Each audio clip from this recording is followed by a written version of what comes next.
Next part of our discussion is about psychological strength in Ayurveda, in both the examination of a client's psychological strength as well as a model for psychological strength in Ayurveda.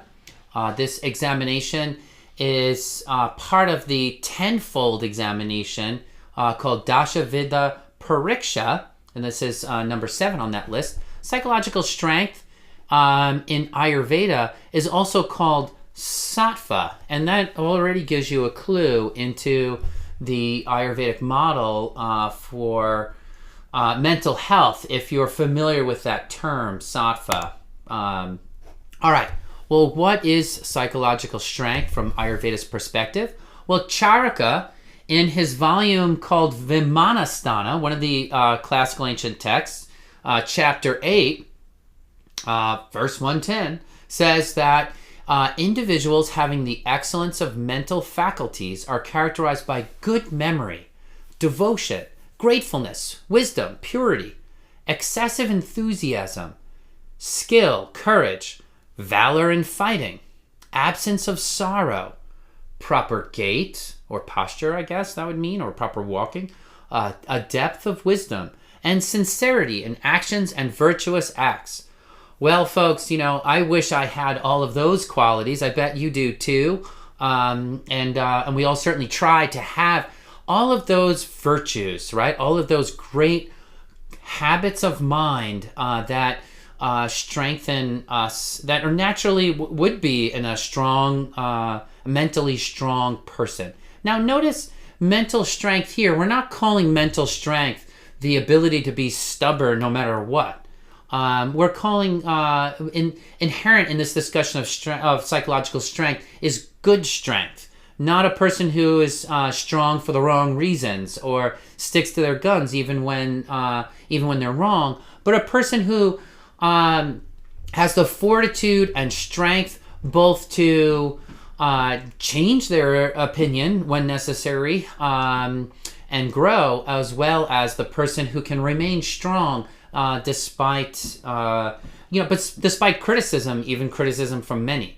So mental strength, fortitude, and toughness in the Western definition is the ability of the mind to follow the best course of action despite adversity. Sometimes the best course of action comes with adversity. Sometimes it comes with obstacles. People may not be happy with what you are proposing, and so they may put up roadblocks. Well, a mentally strong person doesn't get stuck by obstacles. They keep their eye focused on the goal. They're adaptive. Now, again, the superficial understanding of this is that the person, folds their arms up and doesn't change at all. I don't know if I would call that mental strength so much as a person knowing how to navigate these obstacles to follow the best course of action. That could mean persuading another person. It could mean understanding, having a deeper understanding of those obstacles and developing one's thesis or point of view to the point where it addresses those problems, right? Seeing the solution in the problem, etc., right? There are a number of ways in which a mentally strong person is going to get around those obstacles or deal with them for the benefit of everyone, right? So a mentally strong person also isn't a person who is an unfeeling person, right? Sometimes that's a superficial understanding of mental toughness is, no emotion gets to me, right? That kind of thing. Well, actually, that can be the opposite of mental strength. A failure to grieve a trauma can be a failure to appreciate the significance of something, right? In truth, things have significance and they should affect us. And grieving is the proper way to deal with that affect or that reaction, so that we can come to a place where we have fully processed what has happened to us. So, mentally strong people, I think, one quality that all mentally strong people have is they have a great barometer for what is worth worrying about. There are so many things that have happened in my life where I worried too much about them. And of course, as we get older and wiser, as I get older and wiser, I learn more and more about what is worth worrying about and what is not worth worrying about. And in fact, worrying is probably the wrong word. What is worth paying a lot of attention to, and what is worth not really getting bent out of shape for, right? So, great. Let's talk a little bit more about the benefits of psychological strength. So Charaka in the same chapter says that even if a person's possessed of weak physique, a mentally healthy individual can tolerate diseases without much difficulty. We all know that stress has an effect on our health, and so its mental health can actually help us tolerate diseases. Think about that when you're sick. I know I have clients that get really upset when they're sick, and that is not a mentally strong way to approach getting sick. The best way to, or the most mentally, in my opinion, most mentally healthy way to approach any obstacle or adversity is to be thankful. Right? To thank God. Thank you, God, for every obstacle you give me. It gives me a chance to grow, develop, get through it. And I'm going to look to you for great strength to get through this, right? And so that way you can you can take everything as a wonderful opportunity, even the terrible things, even the hard things. There's a blessing and a silver lining on the other side. It's going to help us grow in a certain way, maybe even help other people. It's going to make us stronger. So we've got to, a mentally strong a person is going to be able to tolerate diseases with less difficulty because of their strength, mental strength. So mental health and physical health are intertwined. And so that's one of the reasons why we want to be really healthy. Mental health affects physical health. Anxiety can cause muscle tension. Anxiety causes lots of problems. Physical health also affects mental health. If you're in chronic pain, that's going to affect you psychologically. So it can cause depression, physical pain, etc. In a clinical setting, psychological strength will impact your client's ability to do recommendations. Especially since in Ayurveda, the clients are their own healer, really. They may have to change their diet. They may have to do some exercise. And their psychological strength, their discipline, and other factors are really going to have an effect on their ability to comply. And so the astute Ayurvedic health counselor is going to incorporate that knowledge of the client's psychological strength to their recommendations. They're going to give recommendations that are appropriate to the strength of the individual. So if a person has weak psychological strength, you're not going to overwhelm them with a ton of recommendations.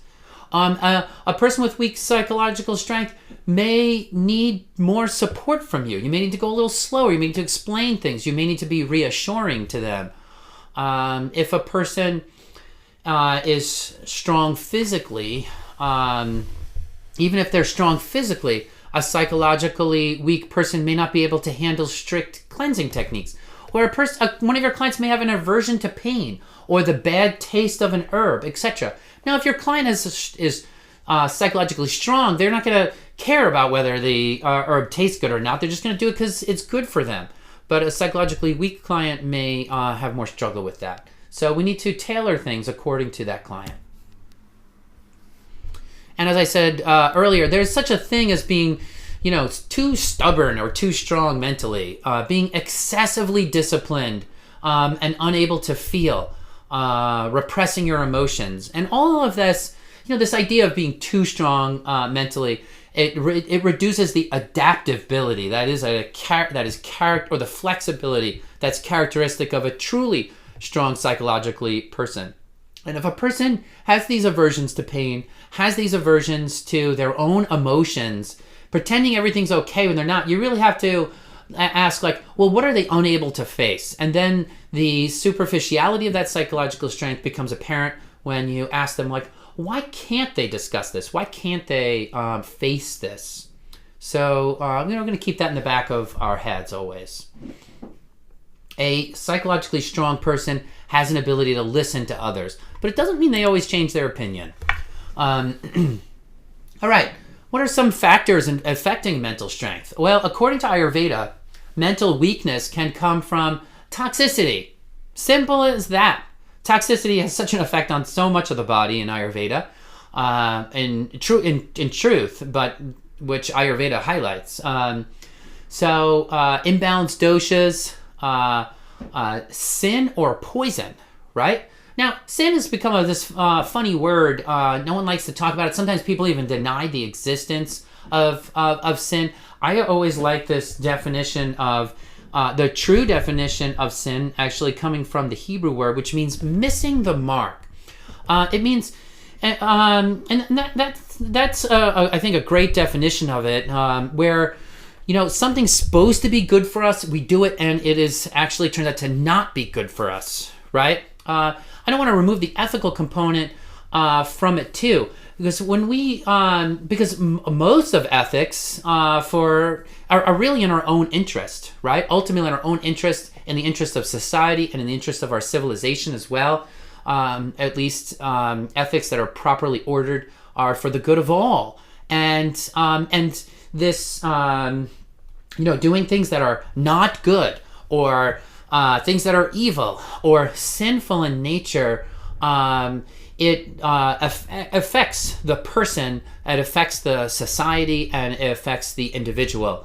It causes or more properly, it undermines justice, which makes people get angry, and then everyone becomes mentally weak or distrustful or other things. And so we want to really avoid those things which create injustices and also that miss the mark, that fail to be as good as we originally thought they might be.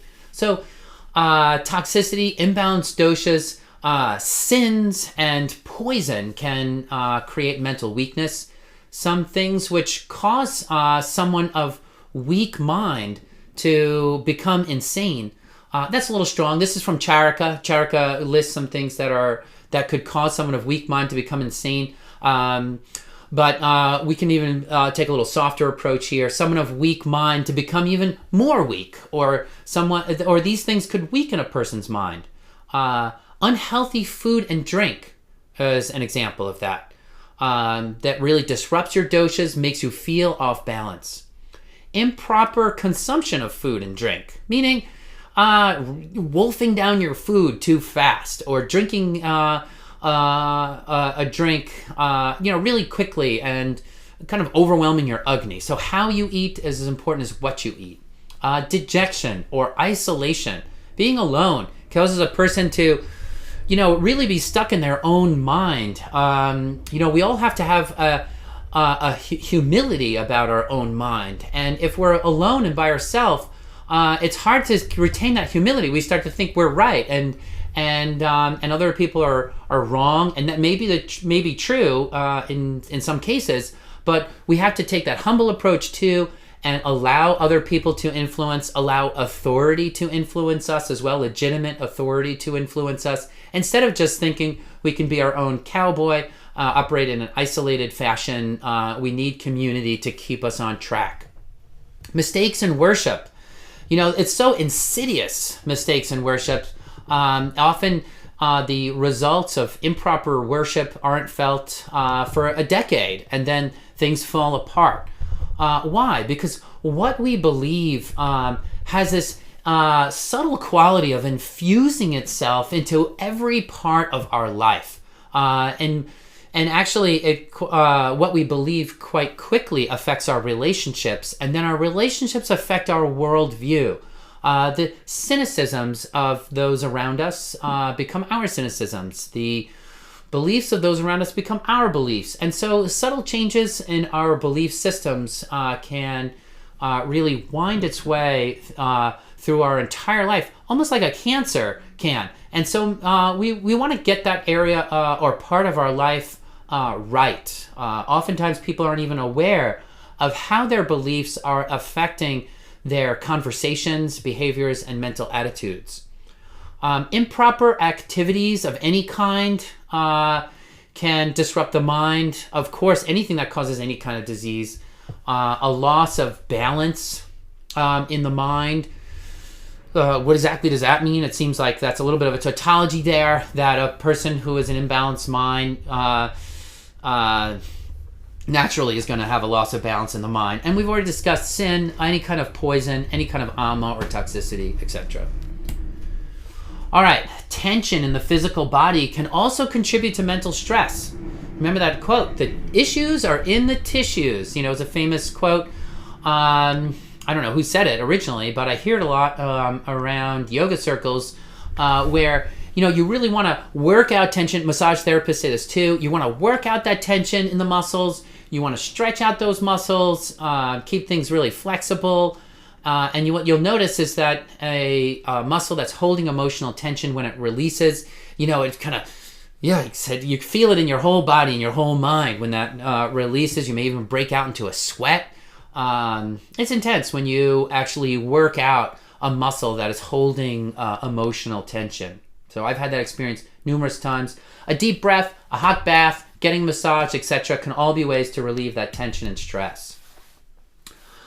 All right, so what is Ayurveda's model for building mental strength? And I'm going to give a little caveat to it too, because there's I think a lot of merit in Ayurveda's model, but there's also I also have some criticisms of this model too, which I'm going to point out in just a minute. But let's first talk about the good stuff here. Sattva, Rajas, Tamas is Ayurveda's model for mental health evaluation. Is the person a sattvic person, a rajasic person, or a tamasic person? Sattvic persons have the quality of balance, harmony, goodness, and purity. Sounds good, right? Universalizing.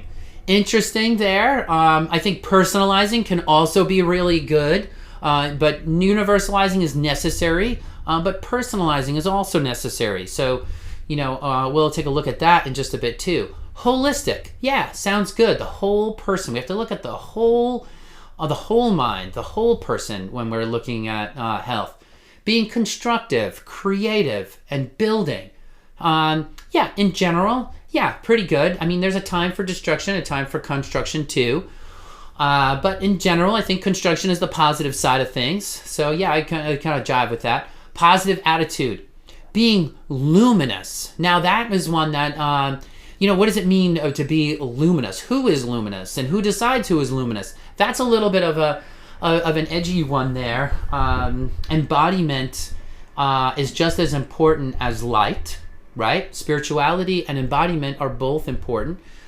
So there's a little bit of an interesting thing there. Serenity. Serenity is great, yes. But there are times when serenity is also a problem. You know, when serenity becomes ignoring what's going on around you and what's important to address. So yeah, there's some interest. I like it. It's good. Serenity, beingness, peaceful, and virtuous. Virtuous by definition is good. Virtues are defined as those habits of the mind that make us happy and are good for us. But beingness, interesting there. Yeah, I would tend to agree with beingness. But beingness in some circles means sitting still and just being. I don't know if I agree with that. But the act of staying alive and being is clearly a good thing. All right, Rajas. Now, Rajas is considered to be an inferior type in the I don't know how you would say this, the Sankhya model or the philosophical models of India. Rajas is considered to be a bit inferior in Ayurveda as well. It's the quality of passion and activity. They say it's neither good nor bad, but it is classified as an inferior. Self-centeredness, egotisticalness, individualizing, being driven, moving, and dynamic. Now, this is, of course, the one that I have the most problems with. I think being dynamic is a great thing. The ego is both good and bad. And passions, of course, are wonderful too. And activity is wonderful. So, Tamas. Tamas is the quality of imbalance, disorder, and chaos.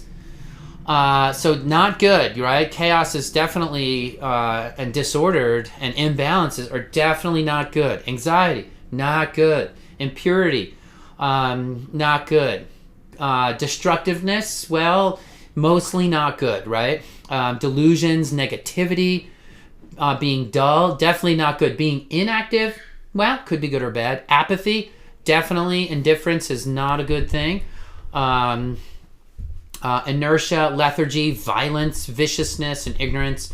So yeah, tamas sounds not so good. Inertia is not always good. I mean, inertia is not always bad. It can be good. Inactivity can be good. Violence is not always bad either, right? Justice is necessary. So there's some interesting analysis that could be done on the sattva rajas model. But by and large, a person who is too passionate, yeah, that's going to be a problem. A person who's too destructive or too violent, definitely a problem. But also a person who's too universalizing and not personal enough is also a problem. So in Ayurveda, sattva is the superior mental quality. Rajas and tamas are inferior to sattva. All three play an essential role in Ayurveda. So Ayurveda does acknowledge that you need sattva, rajas, and tamas. It's just that Ayurveda considers sattva to be the superior of the three. Without rajas, there would be no movement, motivation, or progression. Without tamas, there would be no rest, no sleep, and there would be a cessation of activity. So, as I said already, as I was kind of discussing these different qualities, the sattvic model has a lot of merit, in my opinion, but it also has a lot of gaps. A sattvic person seems to me to be a very specific type of person. It suggests a particular personality as being good or bad, as opposed to which acts are virtuous or not. And of course, considering universal, eternal things is very good, but we need to be personal too. And the sattvic individual may be too aloof from it all, or in the clouds, or beyond, almost beyond reach. When does a sattvic person permitted to passionately care and cherish about something? Well, I know the model is not too black and white, and there's lots of overlaps, and each guru is going to talk about this model in a slightly different way. So they'll include different things on it, and so but these are some general themes, or at least that I notice in the sattva rajas model. It seems to be a bit oversimplified, in my opinion. All right. So let's. So I talked a little bit about this. That I know passionate people that are very good, but passion is rajasic, not sattvic.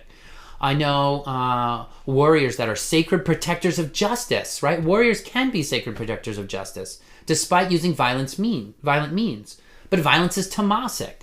So even Charaka sort of contradicts the definition of sattva a little bit, because he says that Charaka says that. Or includes valor in fighting as sattvic. So, there's blurred lines here. I know advocates, people who advocate for a good cause can make people uncomfortable and disrupt and disrupt harmony, right? They can lack serenity, these advocates, but they're doing a good thing, right? They are advocates for a good cause. So being driven and being dynamic are good. And there's a time when that's a sign of strength, and there's also a time when just being serene and peaceful is a sign of a lack of mental strength, right? So we just gotta really think about this a little bit. So I know people who strive for harmony and peace at all costs, despite negative impact. I know people who are always looking at universal truths but neglect the private good of individuals. So, all right. So, what are in this, very, in my opinion, oversimplified model of sattva, rajas, tamas? What can we add to it, or what can we, how can we discuss some components of mental strength beyond just that? And I'm going to turn to some of the Western philosophical ideas behind mental strength. So I personally feel that a discussion of mental fortitude is not complete without a discussion of willpower, right? Somehow your willpower and mental strength seem to kind of have a lot to do with each other, right? The will is that organ in your brain, or that part of your brain that chooses what to do. It says, I'm going to do that. That's what your will is, right? I will to do this. You could almost say I want to do that, but you could want to do something and choose not to do it. So the will is the organ of choice. It says, I'm going to do this, and then it does it. So the will is always supposed to function in the best interest of the individual, right? So your will is always supposed to guide you to choices that are good for you. So that we always say that the will has an affinity for the good, or an affinity for what is beneficial to you. It doesn't always get it right, though. And willpower refers to the ability of the will to carry through an action despite the passions. So you could have, like, your friend could invite you to a party, but you know you have to study for your exam, and that's what's really good for you. So you'll choose to study for your exam instead of going to the party. Now, I don't want to put the passions as being the obstacle here all the time, but, you know, our passions are considered to be our sense appetite. Our appetite for sensory experiences is our passions, and oftentimes those are good as well. They should lead us towards what's good for us, for what's actually desirable, for experiences that are actually enjoyable and good for us. In other words, we're supposed to enjoy what's good, but sometimes the passions make a mistake, and sometimes the will makes a mistake too.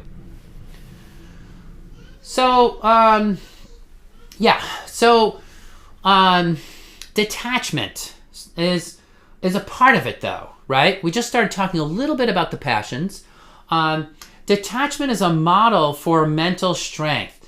Detachment is an important part of mental strength, and that's really highlighted in the Eastern religious traditions. Buddhism and in yoga, we see detachment as almost like the supreme end of a person, right?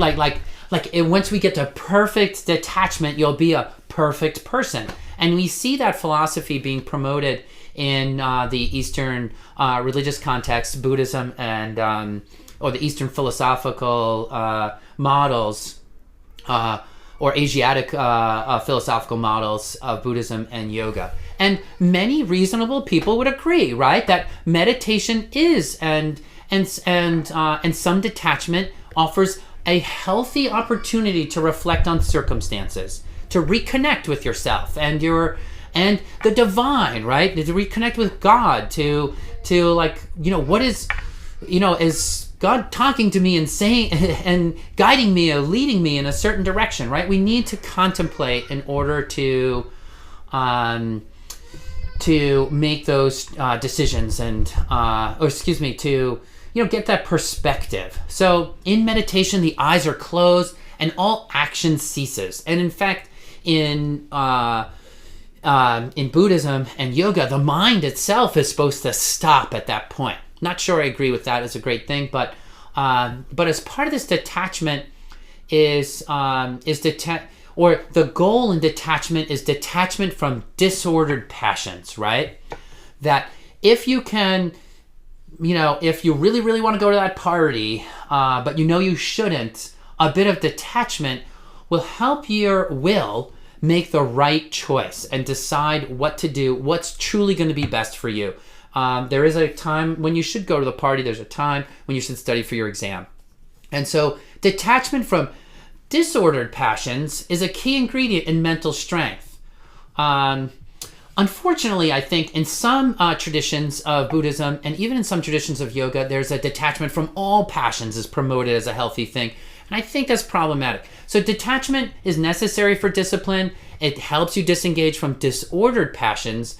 And short, it helps you detach from the desire to do things that are harmful to yourself, like eating an entire chocolate cake. But I think I do think that Charaka goes a little too far with it, with the denouncing the passions and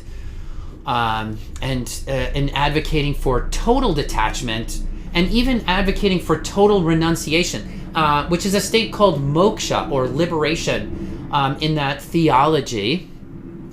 This state of moksha is considered to be the supreme spiritual state of the individual, and that's where I think we get into a real problematic area. So Charaka equates moksha with the ultimate mental and spiritual health, and this is really based out of Sankhya philosophy, which we're going to get into, but based on Charaka's belief that reality itself is born out of ignorance. And you see this through several quotes, which I'm going to go through the Charaka's text. But what a very interesting and ultimately really pessimistic point of view, that reality is born out of ignorance, that things come into being out of ignorance, right? It's a really, a terrible starting point, and terribly pessimistic. So let's just go through a few quotes where Charaka says this. Well, the first one here is he says it really directly in chapter 8 of Vimanasthana, verse 53. The combination of the 24 elements, meaning the 24 elements of Sankhya, which is, in other words, reality, according to Sankhya, the combination of the 24 elements of reality is born out of an action prompted by the likes and dislikes originating from ignorance. What a huge sentence there, right? That here we see that ignorance is the cause of likes and dislikes. So likes and dislikes are not so great, right? Ignorance is not so good. So likes and dislikes are not so good. And those likes and dislikes cause action. And in Charaka's opinion, action is not so good. Well, here, there's just right then and there. I mean, you could almost like close the book right there, right? That ignorance being the cause of likes and dislikes and all activity. Well, why bother having a body? Why bother doing Ayurveda in the first place? So the only reason why we'd want to heal is if we believe that existing itself doesn't come from a bad thing, but existence is a great thing and a wonderful thing. So those who are attached to, here's the next quote from chapter 8. Those who are attached to Rajas and Tamas and those who are egotistical undergo the process of birth and death. Wow, another real pessimistic statement that we are forced to go through birth and death, i.e. forced to exist because of these inferior qualities of Rajas, Tamas, and being egotistical, right? I don't know if I can really get around that. I think that the individual, the individual's ego can be a source of violence at times. The ego can be a bad thing, be the source of sinful behavior, but the ego is also the source of good behavior. The ego is also the source of love. I love my wife. It's not this universal everyone loves my wife. I love her, and so I think there's something really hopeful and positive and amazingly wonderful about the goodness of an ego that loves. And so these first few quotes here are real examples of philosophical pessimism and theological pessimism, actually. The idea that matter, creation, and substances are inherently evil, or that substance is bad or comes out of ignorance, is a really millennia-old idea. Charaka really puts that forward in yoga, and you find it all over Buddhism as well. That goodness is found in the spirit only and not in the body. That it's not the body that's inherently good, but it's the body that must be overcome in order to get to the spirit. And in particular, these Sankhya-based philosophies advocate that point of view. And Charaka, Ayurveda is Sankhya-based, and so it really taints, I think, Charaka's concept of the mind in a really unfortunate way. Let's continue on this part because these attitudes, I think, why do they relate to mental strength? Well, if you are second-guessing your own existence, if you are believing that everything exists out of just ignorance, then and you believe that all action itself is lacks merit, then there's going to be a real problem with acting upon those mental strength, right? Okay, let's just go through a few more quotes here. Here, Acharaka says, absolute eradication of miseries is obtained by the elimination of desires, and desire is the root cause of all miseries. Okay, again, problematic there. Now listen to this next one. The absolute eradication of all sensation is attained through moksha. Why would you want to eradicate all your senses? That's your window to reality. And we see this in the 8 limbs of yoga as well. This idea that we would withdraw from all of the senses in order to still the mind. Hugely problematic. Now, of course, again, detachment, meditation, contemplation does just this. And that's great. It can be a great thing to withdraw for a moment to get some perspective. Prayer is a huge tradition of prayer and contemplation in every spiritual system. But you can really go overboard with renunciation and make detachment an end in itself. And that's a problem. So here, next sentence, happiness and misery cause lust or the passions. Notice that happiness itself is a problem. Happiness is on the chopping block because it causes passions and prevents moksha. So here he says both happiness and misery are due to the contact between the soul, mind, and the senses. So that sentence may be true. Happiness is caused by the contact of the soul with the mind and the senses, but that's a good thing, right? All right, let's continue with some of these quotes. He says that moksha, or salvation, is nothing but the absolute detachment of all contacts, meaning of contacts of the sense organs with anything, because this completes a complete absence of rajas and tamas. All right, so salvation is detachment. There's where he says that, and detachment of the whole sense organs. And then he says, as soon as the final renunciation is attained, the very consciousness with knowledge is completely eradicated. Here you see the intense attack on the ego, that one's own consciousness, all of one's knowledge is supposed to be completely eradicated in the final enunciation. Thereafter, after moksha, the empirical soul ceases to exist. And this soul, this empirical soul, does not leave any indication of his existence, including inspiration or expiration. And here we see how pranayama in the 8 limbs is supposed to lead to a state of eternal stopping of the mind and stopping of the breath itself. A person who's truly liberated from the body and the mind becomes spirit only and ceases to need to breathe, ceases to need to have thoughts, ceases to sense anything at all. And so I can't think of, of course, I can't think of anything more awful than this, anything more hopeless, anything more depressing than any of these things. I know other people may have their own points of view on this, but to me, it's appalling. So again, it's very interesting to me too how that could be put out there. Charaka's beliefs, as I mentioned, are shared by other Sankhya-based spiritual philosophies, including many schools of Buddhism and the Yoga Sutras of Patanjali. You got to look through it; you'll see it in there. And of course, there are different schools that have different points of view. The whole Tantra movement, by the way, was a fight against this idea of total renunciation from the Sankhya-based philosophies. Huge fights in India when Buddhism swept over the continent.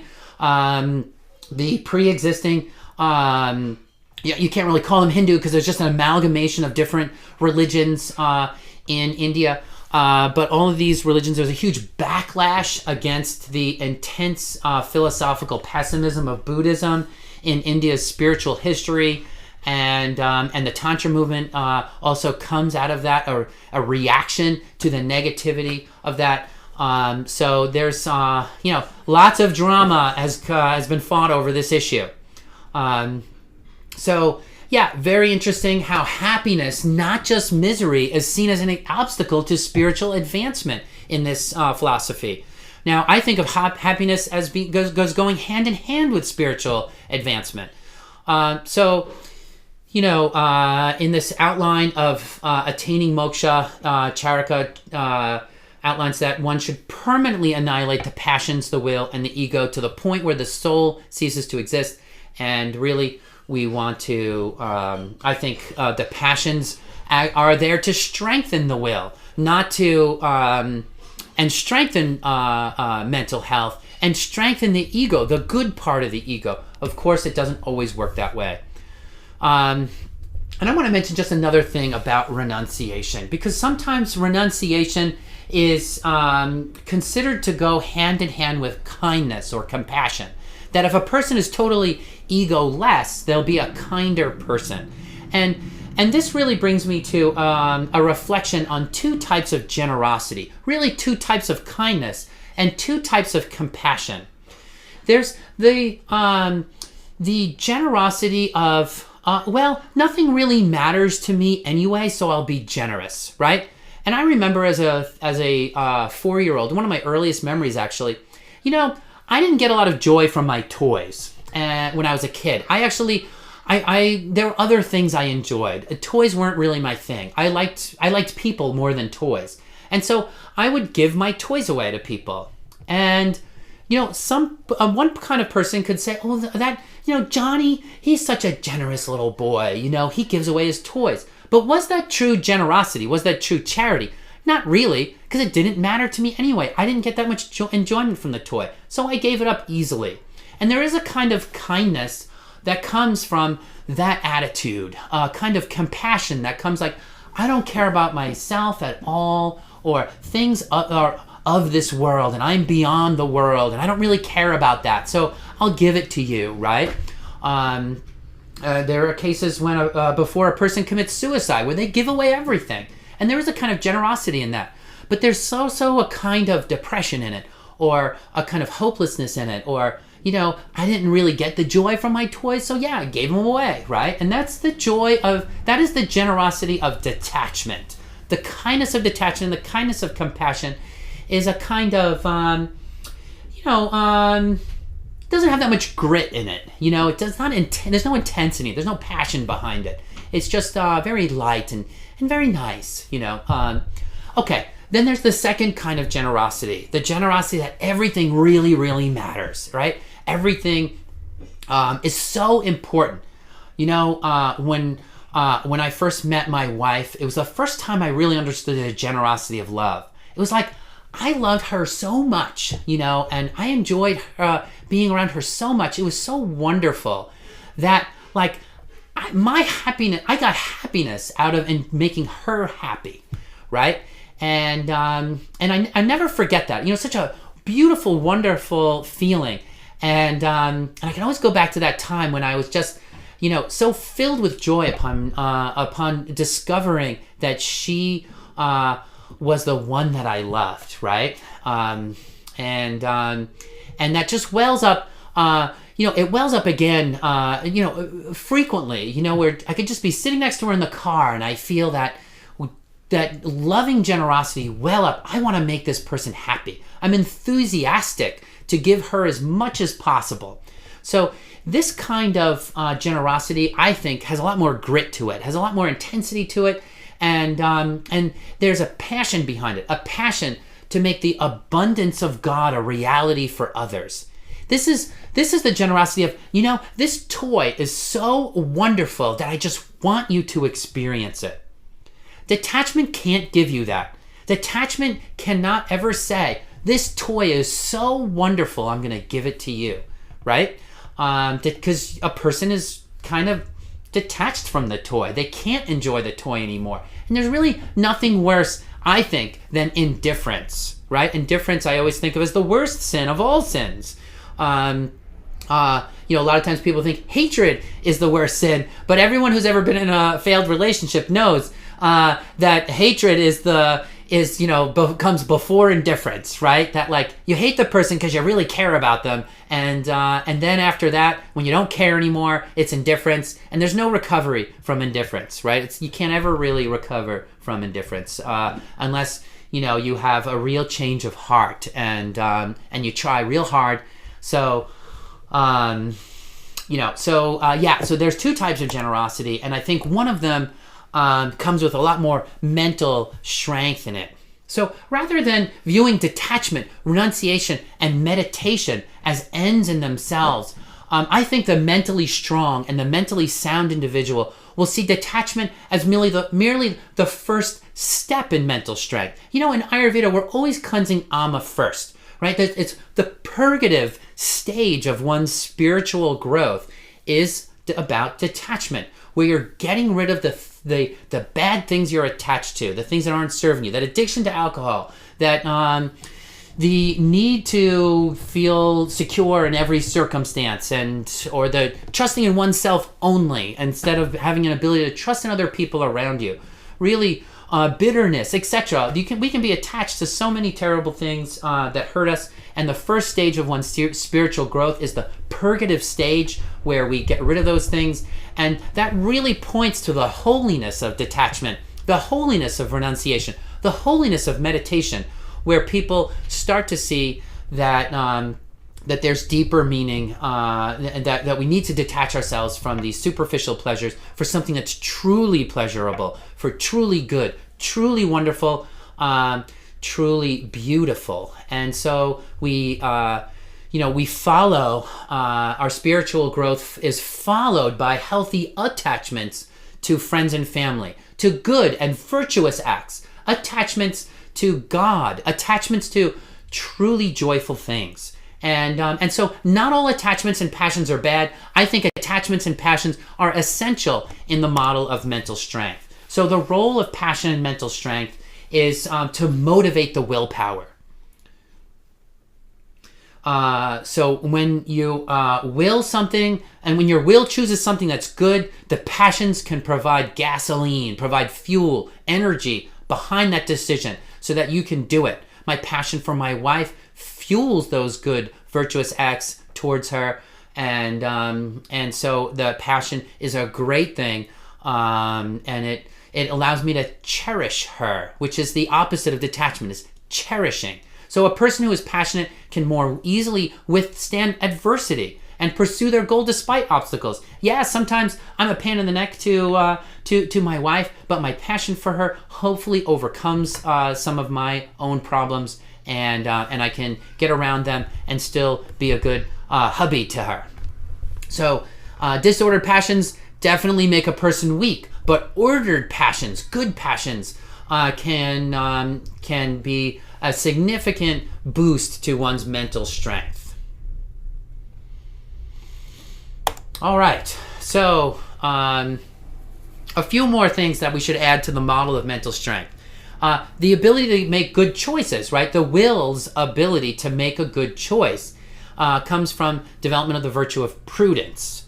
Prudence is one of those words that's gotten a bad rap. It's seen as someone who's like sexually repressed or something, right? A person who's prude is a sexually repressed person.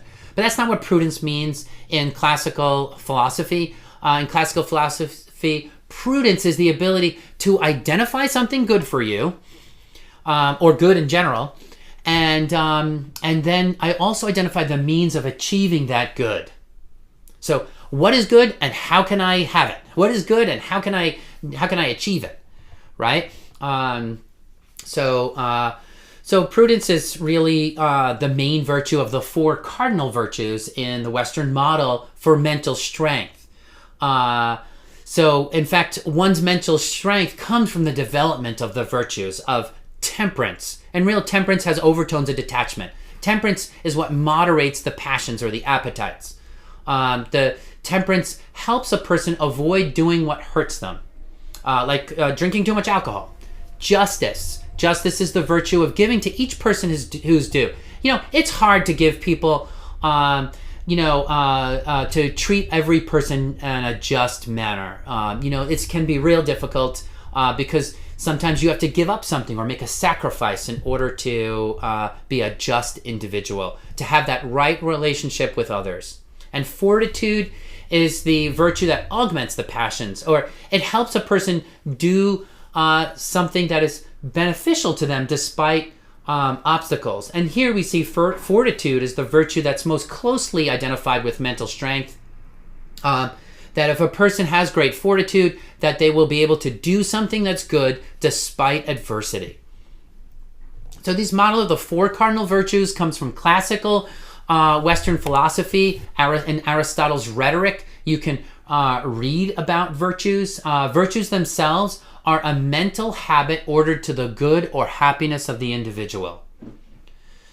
So the Catholic Church outlines 7 main virtues, and most of medieval Western philosophy really comes out of the Catholic Church, which is why I'm mentioning it here. The 4 cardinal ones of prudence, justice, temperance, and fortitude, and then the Church adds faith, hope, and charity as the main 7 virtues. And what are virtues again? They're the mental habits that we develop that are ordered to the good or happiness of the individual. The virtues are the things which create ordered passions that allow us to have a taste for the good, that we have an appetite for the good, a passion for the good, and that is what helps to strengthen ourselves to doing those good sattvic things that we talked about earlier. So I think the Western philosophy of virtues, why go so deep into it? 1, I think it's really valuable, but 2, the Western philosophy of virtues really parallels the way Ayurveda works with the gunas. So you've all learned about the gunas through the Ayurveda Health Counselor program. There's 20 of them, and the gunas are really the habits of the body, and the virtues are the habits of the mind. And so you see a real parallel between the Ayurvedic use of gunas and the Western mental model of virtue. And that's why I think it's so important to include a discussion of virtue in any discussion on mental health. So a guna is, what is a guna? A guna describes the quality of a substance, and a virtue describes the quality of an action, a virtue or a vice. Vice is the opposite of a virtue. A vice is a bad mental habit. A virtue is a good mental habit. So a virtue and vice describe the qualities of one's actions, and the gunas describe the qualities of a substance, right?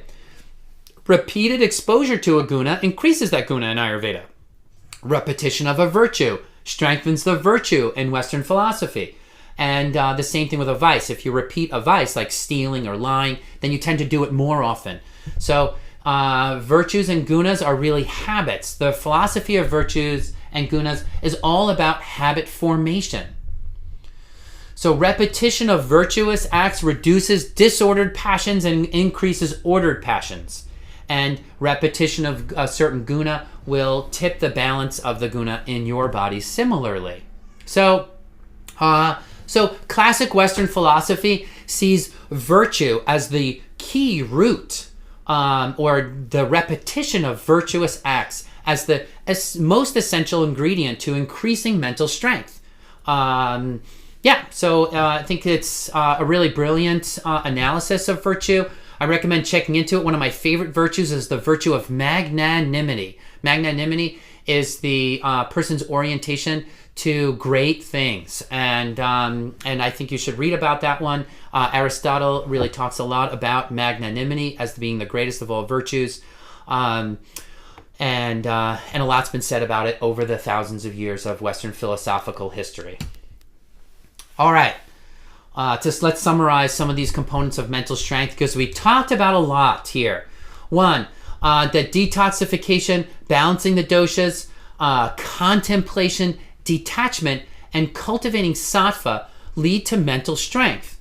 According to Ayurveda, but not just according to Ayurveda, those things I think universally, I think everyone would recognize that detoxing, balancing the doshas, contemplation, detachment, and even cultivating sattva, despite some of my criticisms of it, also all lead to mental strength.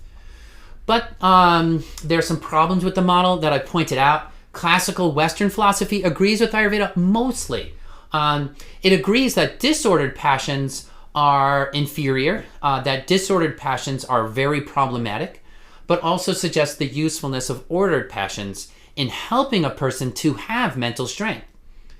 And the Western model adds that psychological strength, that detachment is necessary but insufficient for mental and psychological strength. That detachment is only the first of the spiritual stages, the purgative stage that a person must go through in order to have psychological strength, in order to have good character, right? Character means is a sort of a person's character is a stable disposition or a stable habit of their mind. Also great to read about what that word means in classical Western philosophy. So good character means that if a person has a character, then they have strength. They're not just changing all the time, right? So good character is created not just through detachment, not just through inert awareness, not just through meditation, but also through repetition of virtuous acts. So I think we need to add this great model of virtue to mental strength. How should we assess a client's psychological strength? Through questioning, and there's also quizzes. I'm not going to, it is outside the scope of practice to clinically assess, for an Ayurvedic health counselor, to clinically assess the mental health of your clients. So I'm not going to go too much into how to assess that, but I did want to give you the main foundations of it. In general, I think the field of mental health is challenging because the definition of mental health is so highly dependent on cultural and spiritual beliefs. I mean, here you see how Charaka was influenced by Sankhya philosophy to this model of detachment, which, as I said, I find it appalling. Others have different views, and that's precisely the problem, is that the field of mental health is challenging because mental health is so highly influenced by cultural and spiritual beliefs. And additionally, it is very difficult to, for you in an hour-long session to perceive the whole mind and psychological history of the client. It's very complex, so if you want to develop this capacity, it's something that you need a degree in, is really what I'm saying there. So mental health, but let's talk about it a little bit. So mental health is characterized by superior, moderate, and inferior qualities, the pravara, or superior quality, the mentally strong individual. I've given the quote from that already. The excellence of mental faculties are characterized by etc., etc. We talked about it all already. And the medium person of moderate mental strength, Charaka says, is a person who can tolerate pain when they see others can tolerate it also, right? And here we see that Charaka is calling this person a follower, right? And a follower is still better than a person who can't follow, right? A person who can't tolerate pain no matter what, right? So the superior person can tolerate things even if even on their own they can tolerate it. But the moderate person needs to have others to strengthen them, to encourage them. They need a pep rally to be able to deal with it, and that's okay. The inferior type cannot sustain their mental strength regardless of whether other people are encouraging them, regardless of they're possessed of a hardy physique. They cannot tolerate even mild pain. The inferior type is susceptible to fear and grief. Now, fear also, by the way, I'm going to mention, fear is not bad. Fear is a great thing. Like, you should not, I have fear of driving on the wrong side of the road, for example, right? So anxiety is more problematic than fear. I think of fear as a very good thing. It can be a very bad thing too, but not all fear is bad, right? We shouldn't get into that oversimplification. So, but the inferior person is susceptible to anxiety or fear, is the word that Charaka uses, grief, greed, delusion, and ego. Again, I've already said I don't think ego is a bad thing. I think ego can be good or bad. When they hear, the individual has a lot of inherent dignity, and so therefore the ego does too. When weak individuals hear stories describing something wrathful, fearful, hateful, or terrifying, or they hear about an ugly situation, or they come across a vision of flesh or blood of an animal or man, then they fall victim to depression, pallor, fainting, madness, etc. In other words, the person collapses when things turn ugly, or the person, even if they hear a story of things turning ugly, they become very frightened. So that's the inferior mental strength. I think we'd all agree that Charaka's right on here, that a person who has mental strength cannot really withstand adversity, pain, and terrifying things. All right, so hypersensitive, delicate, anxious person has weak mental faculties. And yeah, so and also some notes here on the ego stuff. You can pause this slide, check it out. One's mission and purpose come from the ego, so we can't just put the ego as being a bad thing.